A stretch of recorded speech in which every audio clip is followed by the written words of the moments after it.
Saudara, saya punya ilustrasi pertumbuhan atau pertumbuhan sesuatu makhluk hidup, khususnya buah jambu ini.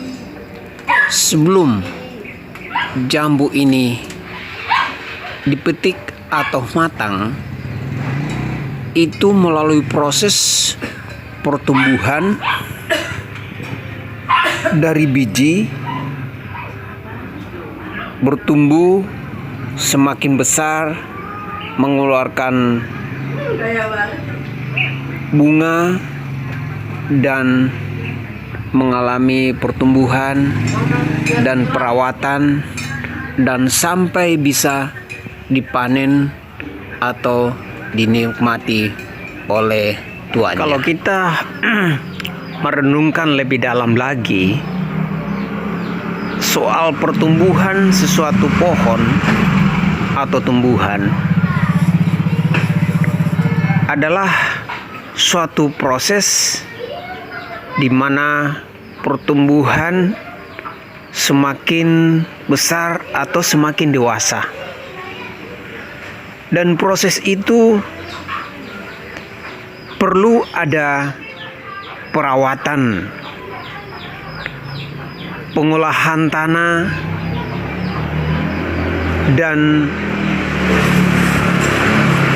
pemberian pupuk, air, bahkan mungkin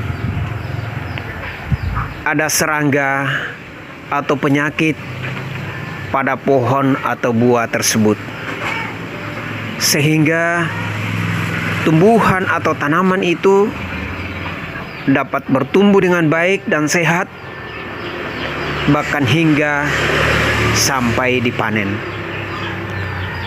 Demikian pun juga akan kehidupan kita sebagai benih-benih dari Tuhan yang memiliki hati yang rela mau dibentuk. Saudara-saudari, marilah kita bergabung di dalam pementoran, pemuritan di dalam gereja GBI Rema Ilahi, atau saudara-saudara siapapun juga. Mari kita dimuridkan, dibentuk. Shalom, selamat malam saudara. Kembali kita bertemu dalam ibadah online live streaming GBI Rema Ilahi. Pada video saya yang di depan,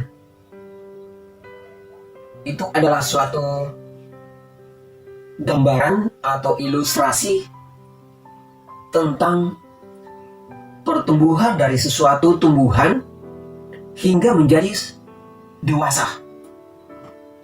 Demikian pun juga pertumbuhan kerohanian kita. Kerohanian kita harus bertumbuh atau dibina hingga sampai kita menjadi dewasa rohani. Tema kita pada malam hari ini dengan judul Jadilah Murid. Jadilah murid. Untuk memuridkan, itu ayat firman Tuhan yang saya simpulkan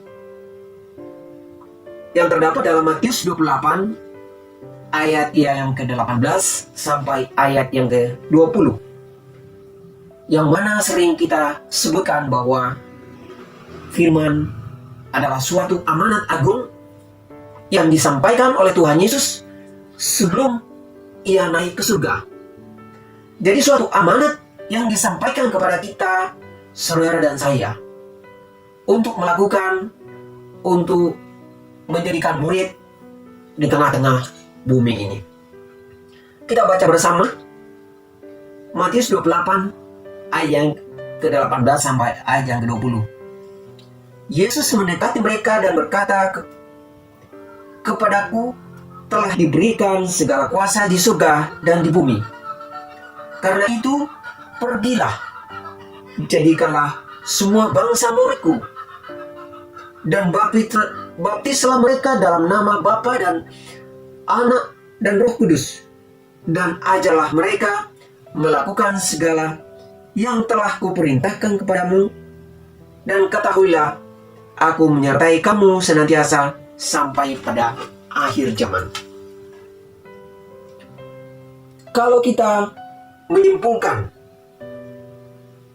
atau ada poin yang kita harus garis bawahi dari firman Tuhan ini atau amanah Tuhan Yesus ini kepada kita semua, yaitu tentang pergilah atau menjangkau, jadikanlah atau memuridkan atau membangun, baptislah atau kita ada pembaptisan jiwa baru untuk diselamatkan, dan selanjutnya ajarlah atau mengajar firman Tuhan untuk bertumbuh hingga menjadi dewasa rohani.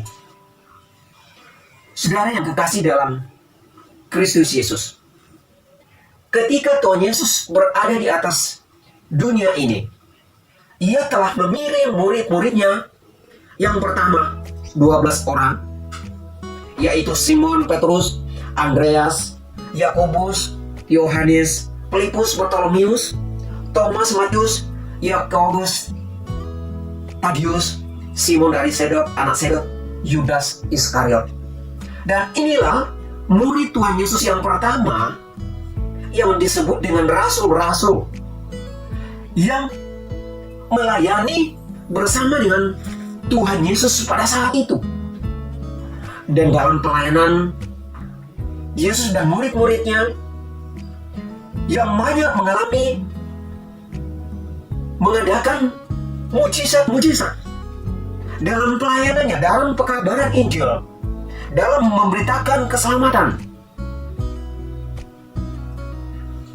Perjalanan pelayanannya, murid-murid Tuhan Yesus bersama dengan Tuhan Yesus disertai dengan mujizat-mujizat yang luar biasa. Orang lumpuh bisa berjalan, orang buta bisa melihat, orang-orang kerasukan roh jahat bisa terlepas, bahkan orang yang mati bisa bangkit, bisa hidup kembali. Dan masih banyak lagi yang kita bisa baca di dalam firman Tuhan tentang pelayanan Tuhan Yesus dan murid-muridnya pada zaman dahulu kala. Dan inilah rasul-rasul atau murid Tuhan Yesus yang kembali memuridkan, memberitakan Injil, dan bertumbuh, semakin bertumbuh, bermultiplikasi atau melipat gandakan jiwa-jiwa, semakin hari semakin bertambah orang-orang yang percaya akan Injil. Tidak pada masa perjanjian lama, banyak nabi-nabi Tuhan atau abdi Allah, hamba-hamba Tuhan zaman dulu yang punya murid.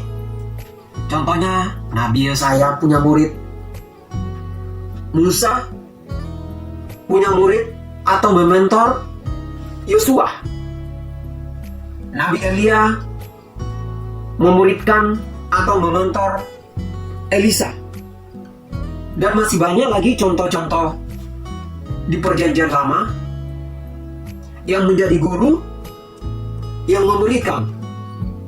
Hanya bedanya dia lebih bersifat atau mementor, mengajari secara langsung, praktek secara langsung, dan juga kita bisa mengingat kembali di zaman perjanjian baru tentang Rasul Paulus yang dipakai Tuhan sangat dahsyat dengan mempunyai banyak murid-murid, bahkan dalam keadaan atau dia berada di dalam penjara, itu bisa memuridkan, itu bisa mementor. Dia memakai surat, menyurati murid-muridnya atau kepada jemaat-jemaat Itulah yang dilakukan pada zaman Perjanjian Lama dan juga pada zaman Perjanjian Baru. Kita kembali kepada judul Jadilah Murid. Kata murid dari bahasa Latin itu kita bisa menyimpulkan atau bisa diartikan yaitu disiplin. Berarti orang atau yang kita didik, yang kita mentor, orang yang dimentor yang biasa disebut dengan menti,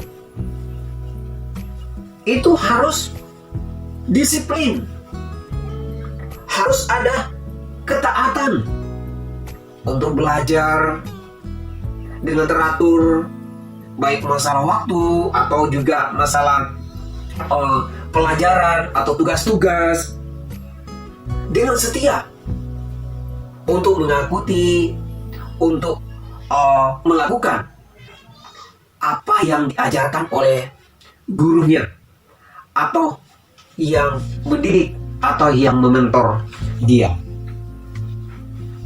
Jadi dapat disimpulkan bahwa murid adalah pengikut-pengikut setia seorang guru atau mentor.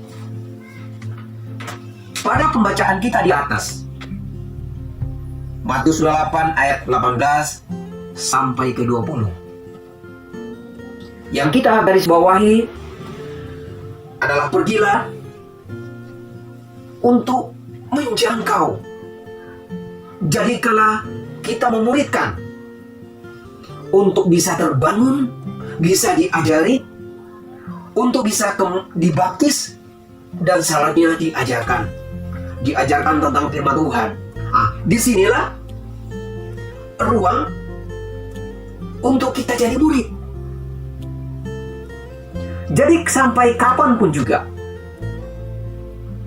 kita mau belajar jadi murid. Contoh dalam dunia pendidikan,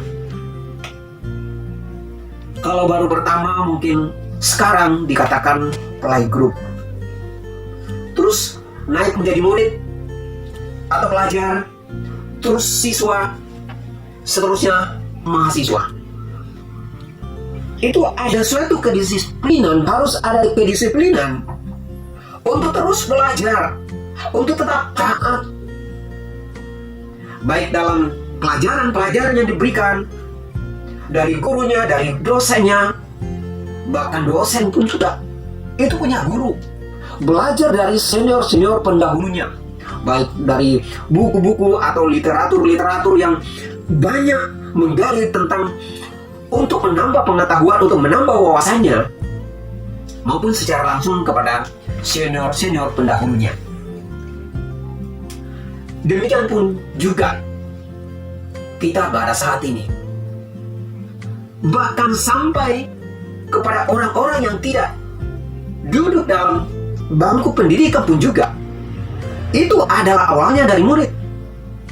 Murid dari orang tuanya, bapak dan ibunya, dibimbing orang tuanya, diajarin orang tuanya tentang kehidupan atau cara berbuat yang terbaik, baik dalam bermasyarakat, dalam keluarga, terlebih tentang ajaran firman Tuhan, agar kita ini bisa selamat, bisa menyelamatkan orang-orang, kita bisa membawa jiwa kepada Bapa di surga melalui Yesus Kristus. Dalam pelajaran kita pada saat ini adalah suatu ajakan Tuhan Yesus, himbauan Tuhan Yesus untuk kita menjadikan murid,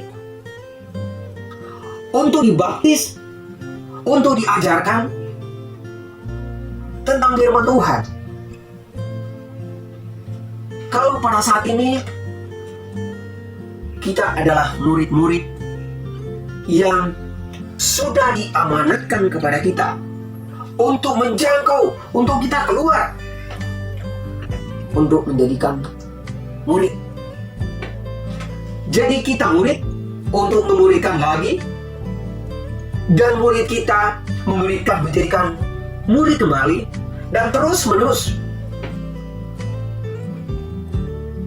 memuridkan dan memuridkan. Itulah pesan amanat agung yang kita terima pada malam hari ini. Untuk menjadi murid, perlu kita ada kesetiaan terhadap yang membimbing. Kalau dalam gereja, kita harus setia dalam gereja lokal atau gereja kita masing-masing. Dalam gereja lokal itu ada tingkatan-tingkatan untuk kita dimuridkan. Yang pemula menjadi murid dan diajari atau dituntun oleh mungkin namanya sebutan dengan gembala sel atau seniornya atau pelayan Tuhan, dituntun oleh pendeta atau gembala. Bahkan gembala pun juga itu adalah murid yang dimuridkan oleh pendeta dari sinode atau dari pusat gereja masing-masing, gereja kita masing-masing. Jadi kesimpulannya bahwa kita tidak pernah berhenti untuk jadi murid atau kita belajar terus. Saya katakan tadi bahwa sampai guru dan dosen pun juga itu masih tetap belajar yang kepada senior yang sudah berhasil di dunia bisnis atau usaha. Itu tetap belajar bagaimana meningkatkan usahanya, belajar dari orang-orang yang sukses, menggali ilmu lebih baik lagi, lebih banyak membaca pengalaman orang sukses. Untuk jadi murid, kita perlu belajar sesuai dengan poin keempat dari kata firman Tuhan pada amanat agung tentang belajar. Firman Tuhan di Kisah Rasul 2 pada ayat yang ke-42, mereka bertekun dalam pengajaran rasul-rasul dan dalam persekutuan, dan mereka selalu berkumpul untuk memecahkan roti dan berdoa. Inilah cara jemaat mula-mula. Mereka berkumpul, ada kesatuan untuk belajar dari gurunya, dari yang mementor dia. Ada 4 langkah untuk kita belajar merenungkan firman Tuhan, atau lebih mendalam untuk mengenal firman Tuhan, yang sering kita sebut dalam pembelajaran firman Tuhan ini tentang 4D, yaitu dicatat, direnungkan, dilakukan, diceritakan, dan disaksikan. Seperti rasul-rasul pada zaman dahulu kala, mereka bertekun dalam pengajaran rasul-rasul. Mereka berkumpul untuk kita belajar. Kita harus fokus atau kita harus serius dalam hal ini, agar firman Tuhan yang kita terima, baik itu di ibadah raya, baik itu dalam ibadah perkumpulan atau konsel, atau firman Tuhan yang kita dapatkan, atau baik yang kita secara pribadi membaca firman Tuhan, itu sebaiknya, seharusnya dicatat. Kenapa? Agar firman Tuhan yang kita terima atau yang kita dengarkan, yang kita sedang baca, itu bisa kita lebih fokus untuk bisa merenungkan, untuk bisa kembali diulangi dibaca, bahkan bisa kita kembangkan, kita minta hikmat dari Tuhan untuk kita bisa bagikan kepada orang-orang lain. Yang kedua, yang kita sering sebutkan, direnungkan, yaitu kita bisa baca di Mazmur 1 ayat 2 dan 3. Intinya bahwa firman Tuhan direnungkan agar Tuhan memberikan pengertian, pengenalan apa yang kita lakukan, apa yang seharusnya harus kita lakukan dalam kehidupan kita. Yang ketiga, D3 atau dilakukan, yaitu kita bisa baca di Yakobus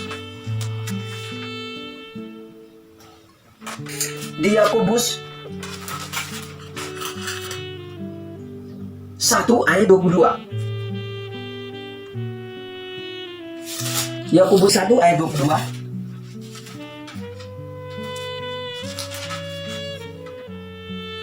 Tetapi hendaklah kamu menjadi pelaku firman Tuhan, bukan hanya pendengar saja, sebab jika demikian kamu menipu diri sendiri.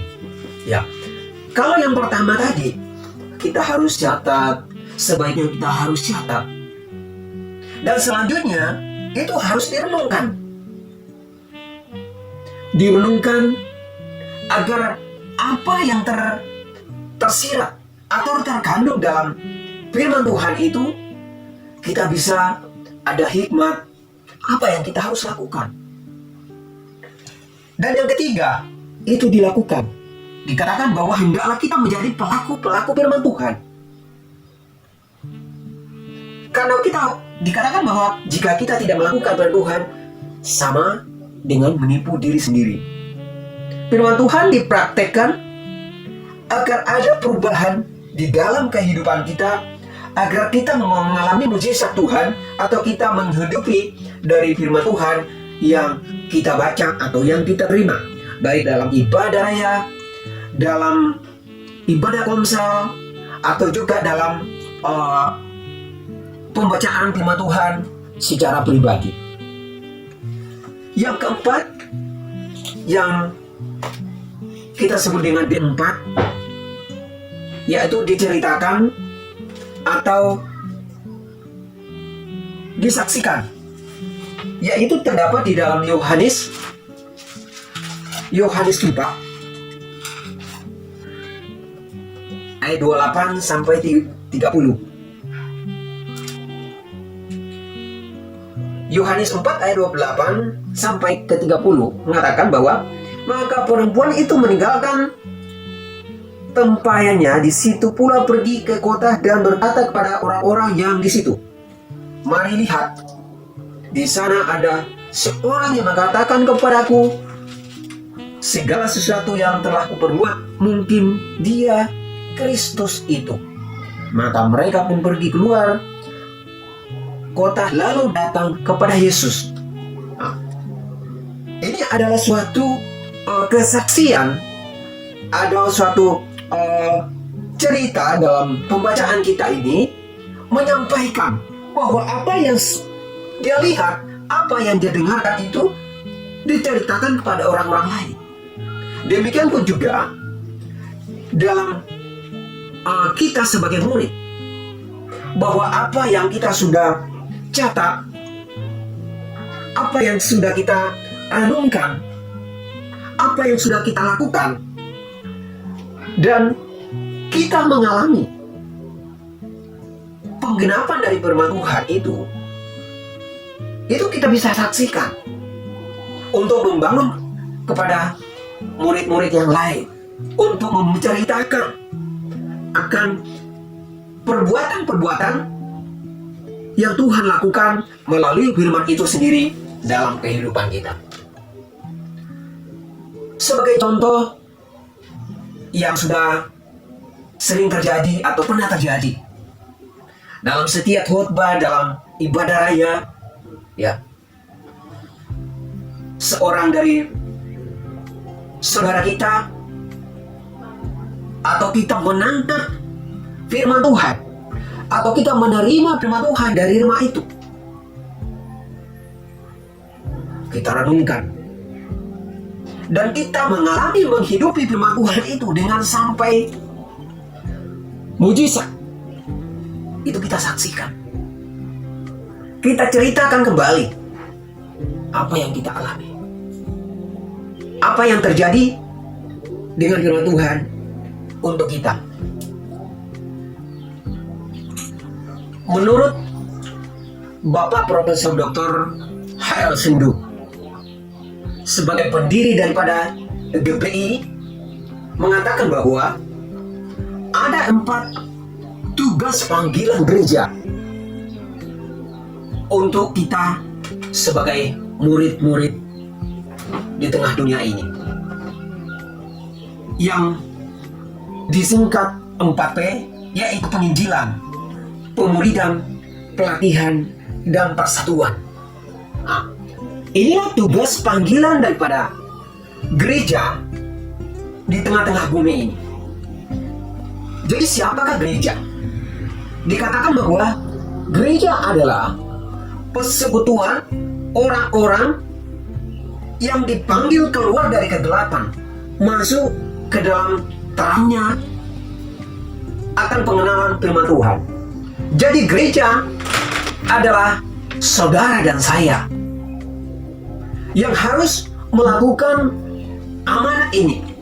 Tugas gereja ini adalah tugas kita: penginjilan, pemuridan, pelatihan, dan persatuan. Yang dikembangkan lagi, yang lebih dipersingkat lagi atau lebih spesifik lagi, untuk menjadi murid, saya simpulkan bahwa untuk kita jadi murid, mari kita belajar firman Tuhan untuk mengaplikasikan firman Tuhan dengan singkatan 4D. Dicatat, direnungkan, dilakukan, diceritakan. Kenapa dicatat? Agar kita bisa mengulang kembali. Kenapa direnungkan?